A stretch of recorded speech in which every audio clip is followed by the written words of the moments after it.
Hello again, friends. It's me, Miss Christina, and I am here to share a new chapter book with you and read it aloud to you.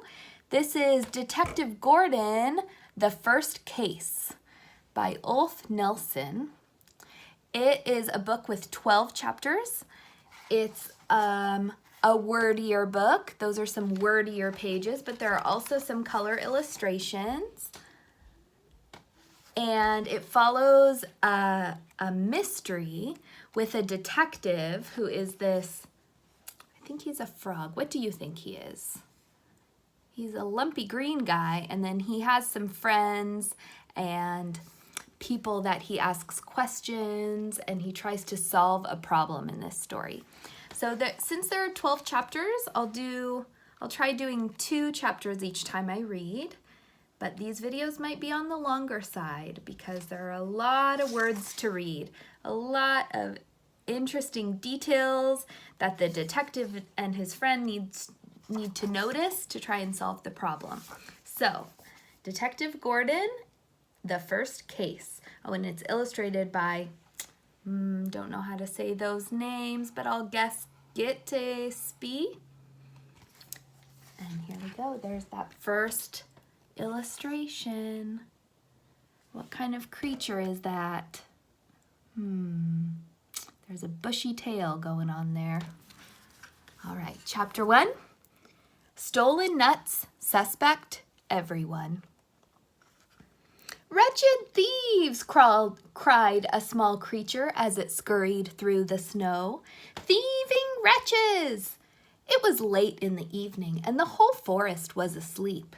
The snow was falling softly and beautifully. Monstrous plunderers, called the little animal in a trembling, squeaky voice. Plundering monsters! The animal came to a path. The path led to a little house, and the little house was a police station. A light shone in the window, as it always did in the police station. The animal brushed the snow from its coat and shook a swirl of flakes from its long, furry tail. It was a squirrel.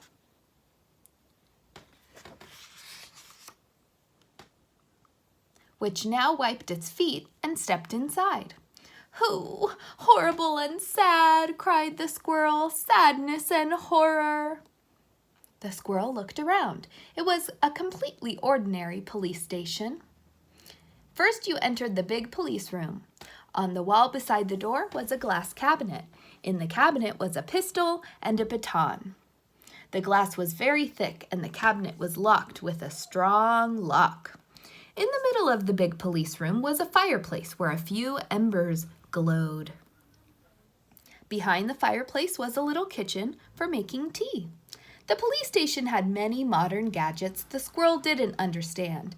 It was a strange house, full of odd things, he thought.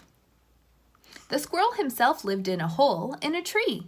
He had no chairs, tables, and such like. It was just him and his nuts, which is all he needed. Then the squirrel noticed three very large cake tins.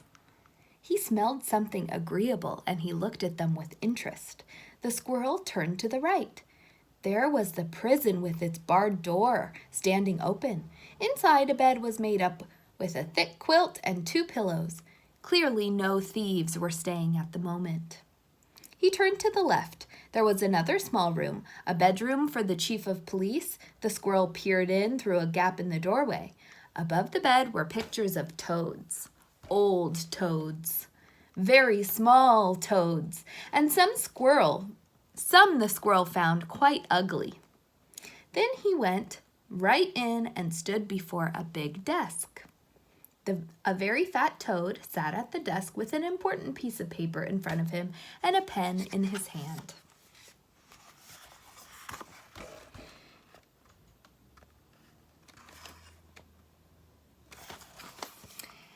This was the famous Detective Gordon, chief of police and chief of detectives in the forest. The famous Chief Detective Gordon, feared by all criminals. But Detective Gordon was asleep. He lay on his important paper, his face in a small pile of cake crumbs. His mouth was open and he was snoring. From the corner of his mouth, spit dribbled onto the paper. "Hoo!" said the squirrel once more. The detective twitched, mumbled a little, licked his lips in his sleep. Then he rubbed his big round eyes. He suddenly seemed to be wide awake. "I wasn't asleep," he said quickly. "I was writing something important." Was he asleep? He looked at the paper. It was wet and everything he had written was smudged with cake crumbs on it. "But it didn't turn out so well," he added sadly, crumpling the paper. "My dear squirrel, please sit here on the visitor's stool. How can I help?" The squirrel sat carefully on the little stool and started to explain. It was a long and convoluted story, which took a long time to begin and seemed to have no end. More and more people turned up in the story, did nothing, and then disappeared. A great many were suspected of a crime, but what crime was it?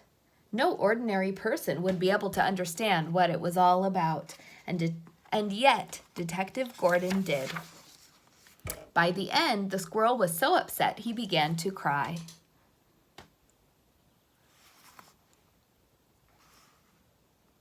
Can't see what that says. Oh, there we go. Okay. By the end, the squirrel was so upset that he began to cry. Gordon gave him a handkerchief, but didn't interrupt. He never did. Sometimes he said a small "uh-huh" to keep the squirrel going, help the squirrel along. After 3/4 of an hour, Detective Gordon wrote on a new, dry piece of paper, "Nuts stolen from squirrel. Suspects, no one. Or suspects, everyone." The squirrel finally finished the story, and he sat sniffing quietly, stroking his nose with his tail to comfort himself. He had a soft nose and mild, sensitive eyes. The detective was a little envious. The detective had 2 drawers on his desk. One was for important notes, the other was for his stamp. The detective took out the old-fashioned stamp, placed it on the paper, moved it a little to the right, and then a little to the left. Then he pressed. Cladunk, it went. At that, the squirrel grew calm and seemed satisfied. That was a very good stamp, Detective Gordon thought. The squirrel twisted the handkerchief in his hands. "Will I get my nuts back?" he asked. "I'll investigate the case." They went out together in the snow. It was snowing still, and the full moon was perched in the treetops, spreading its light. The squirrel said he could show the way. Detective Gordon shook his head. He knew how to follow tracks. After all, he was a detective.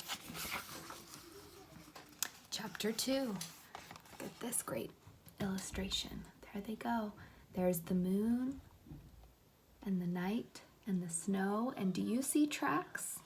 Do you have any guess about what they are following?